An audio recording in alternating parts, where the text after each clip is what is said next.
Girls will be girls. ભારતીય સર્જક સુચિ તલાટીની આ ફિલ્મ ઇન્ટરનેશનલ ફિલ્મ ફેસ્ટિવલમાં ખૂબ જ સરાહના મેળવી ચૂકી છે. સનડાન્સ, બર્લિન, મામી સહિત લગભગ 13 જેટલા ફેસ્ટિવલમાં આ ફિલ્મને એવોર્ડ મળ્યો છે અને 20 જેટલી ફિલ્મ ફેસ્ટિવલમાં આ ફિલ્મ અલગ અલગ કેટેગરીમાં નોમિનેટ થઈ. મિત્રો, આટલી પૂર્વ ભૂમિકા પછી એક વાત સ્પષ્ટ છે કે આ ફિલ્મ ઇન્ટરનેશનલ સર્કિટમાં ખૂબ સારી નામના મેળવી ચૂકી છે. ત્યારે સવાલ એક એવો પણ ઊભો થાય છે કે શું એવી જ ફિલ્મોને ઇન્ટરનેશનલ એવોર્ડ મળે છે જેમાં સેક્સ અને થોડીક જુદા પ્રકારની વાત ઠાંસીને ભરેલી હોય? આ મારો આરોપ નથી, આ મારો પ્રશ્ન છે. જે લોકો આ ઇન્ટરનેશનલ ફિલ્મ સર્કિટ સાથે સંકળાયેલા છે, જે લોકો આ વાતના તજજ્ઞ છે. કારણ એટલા માટે કે આ ફિલ્મમાં પણ આમ તો મુખ્ય 3 જ પાત્રો છે: દીકરી, માં અને બોયફ્રેન્ડ. છોકરી જે છે એ સ્કૂલની હેડ,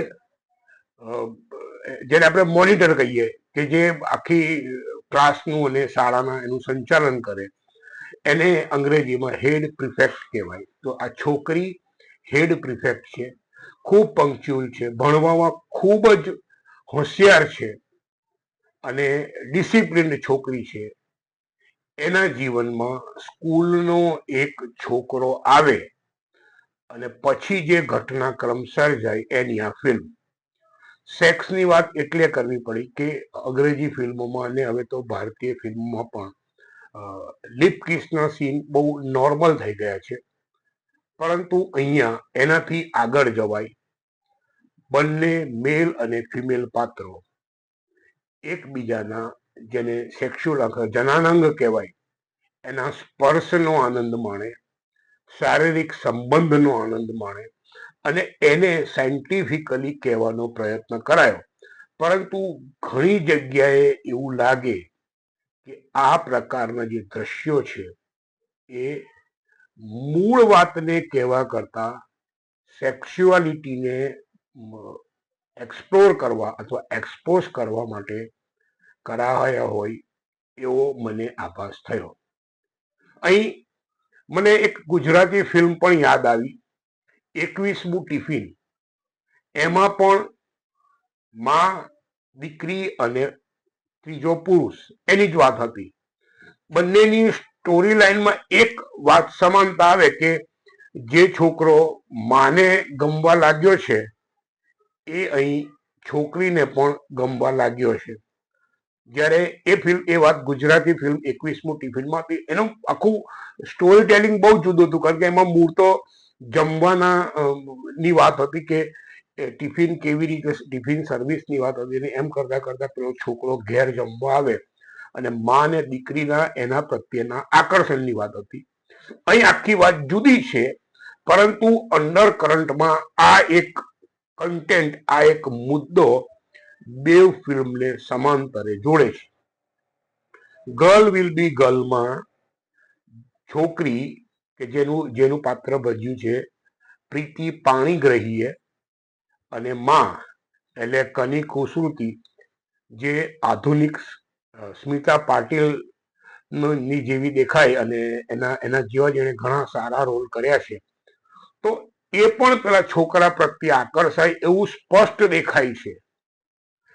એ છોકરાને પોતાના પલંગ ઉપર સુવડાવે સાથે, કે એ છોકરો પોતે નાહીને બહાર નીકળતી હોય ત્યારે એ છોકરો રૂમમાં હોય તો કે તું આંખ બંધ કરી દે, હું મારા કપડા લઈ લઉં, વગેરે વગેરે. એ જે અંડર કરંટ છે ને એ સીધી કે આડકતરી રીતે તમને સેક્સ્યુઅલ વિઝ્યુઅલ પ્લેઝર તરફ લઈ જાય છે.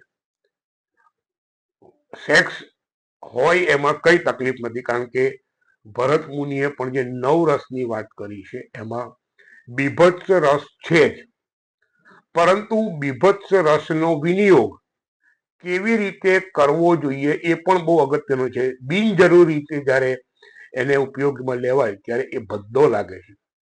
આ ફિલ્મમાં એટલે કે ગર્લ વિલ બી ગર્લમાં એ ભદ્દો નથી લાગતો, પરંતુ ક્યાંક એવું લાગે છે કે ફિલ્મને થોડીક ગલગલિયા કરે તેવી બનાવવા માટે આ પ્રકારના દ્રશ્યોનો ઉપયોગ થયો છે.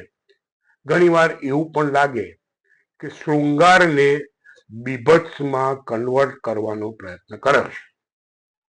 મજાની વાત એ છે કે ભારતીય અભિનેત્રી રીચા ચઢ્ઢા અને ક્લેર કેસાગ્ને એટલે ઇન્ડો અને એબ્રોડ ફોરેન પ્રોડક્શનની આ ફિલ્મ અત્યારે એમેઝોન ઉપર રિલીઝ થઈ છે. મેં આગળ કહ્યું એમ લગભગ ઇન્ટરનેશનલ સર્કિટમાં 13 જેટલા એવોર્ડ જીતી ચૂકી છે અને 20 નોમિની થયા છે. આખી ટીમને અભિનંદન. સુચિ તલાટી જે આ ફિલ્મની લેખિકા અને દિગ્દર્શિકા છે એને ખરા અર્થમાં અભિનંદન, કારણ કે છેલ્લા કેટલાક સમયથી એવું બની રહ્યું છે કે અનેક મહિલા સર્જકો, ભારતીય મહિલા સર્જકો, જેમાં પાયલ કાપડિયા પણ છે અને હમણાં જ આજે મેં વાત કરી સુચિ તલાટી, એ સિવાય પણ સંતોષ ફિલ્મ જે બની છે એના દિગ્દર્શકનું નામ મને યાદ નથી, પણ એ પણ મહિલા સર્જક છે. તો આ રીતે ભારતીય મહિલા સર્જકો ઇન્ટરનેશનલ ફલક ઉપર પોતાનું નામ સ્થાપિત કરી રહી છે. એ ખૂબ આનંદની વાત છે.